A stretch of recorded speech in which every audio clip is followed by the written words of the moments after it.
No dia 24 de junho de 1947, o piloto norte-americano Kenneth Arnold avista 9 objetos voadores não identificados perto do Monte Rainier, em Washington. Esse foi o primeiro relato oficial sobre OVNIs. Se quisermos ou necessitarmos escolher uma data para o início da era dos discos voadores, essa seria a data. Enquanto trabalhava em seu laboratório à noite, Nikola Tesla observou o que para ele eram ações elétricas, que, sem dúvida, pareciam ser sinais inteligentes, o que ele acreditava ser sinais extraterrestres. Acreditava que esses sinais vinham do planeta vermelho, Marte. No entanto, ele finalmente concluiu que se originavam do espaço profundo.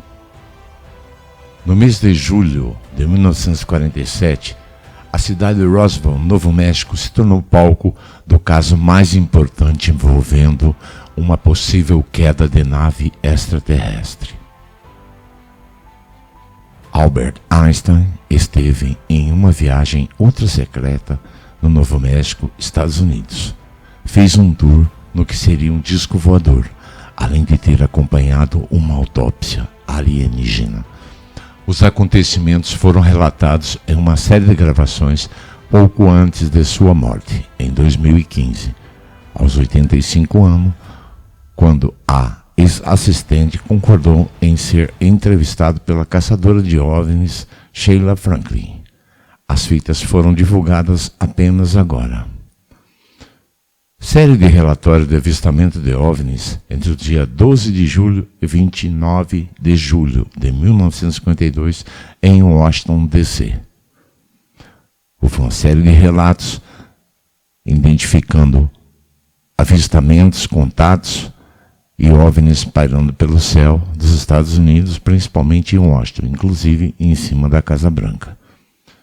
O programa de rádio de Orson Welles, o Clímax Ufológico, de 1952, programa baseado no romance de ficção científica A Guerra dos Mundos, escrito no final do século XIX pelo inglês H.G. Wells. A quantidade da interpretação e a qualidade dessa interpretação em um contexto histórico carregado de tensões levaram a um resultado explosivo. 1 em cada 5 ouvintes não notou que se tratava de uma obra de ficção.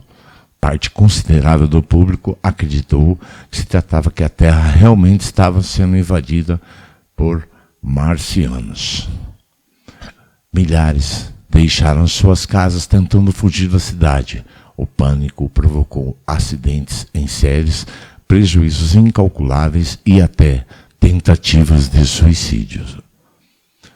Nos próximos posts, nós estaremos falando sobre UFOs na Casa Branca, os 12 Majestosos e o projeto Blue Book.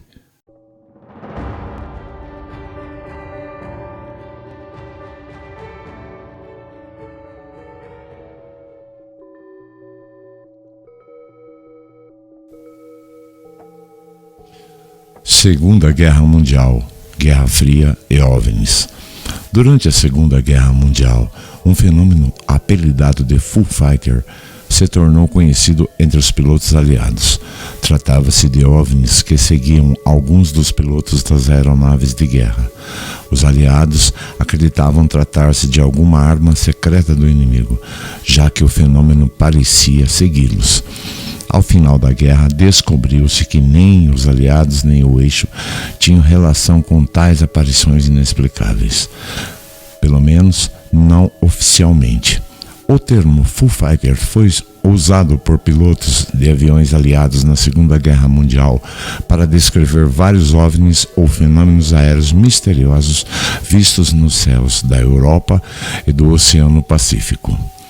Testemunhas contemporâneas muitas vezes presumiam que os Foo Fighters eram armas secretas empregadas pelo inimigo.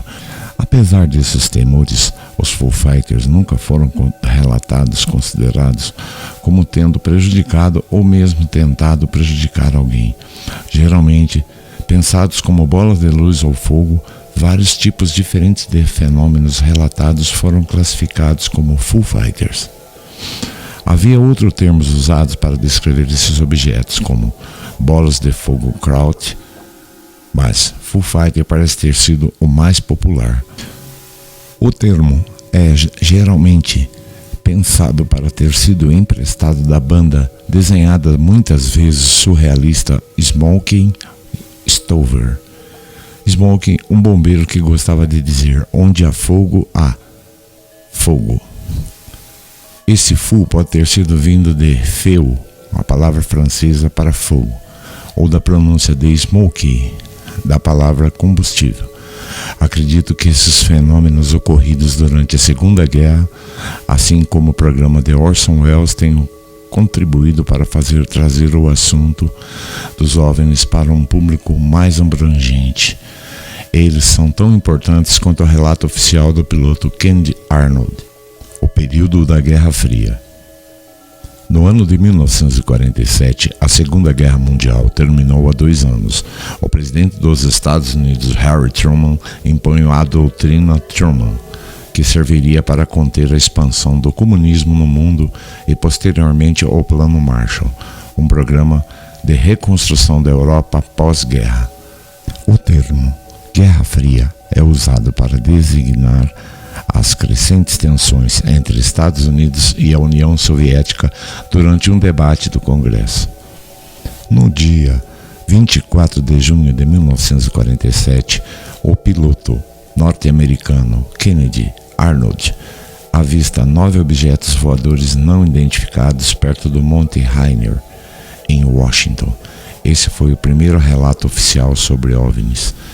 Se quisermos ou necessitarmos escolher a data para o início da era dos discos voadores, com certeza será esta. E finalmente, no mês de julho de 1947, a cidade de Roswell, no Novo México, se tornou o palco do caso mais importante envolvendo uma possível queda de nave extraterrestre.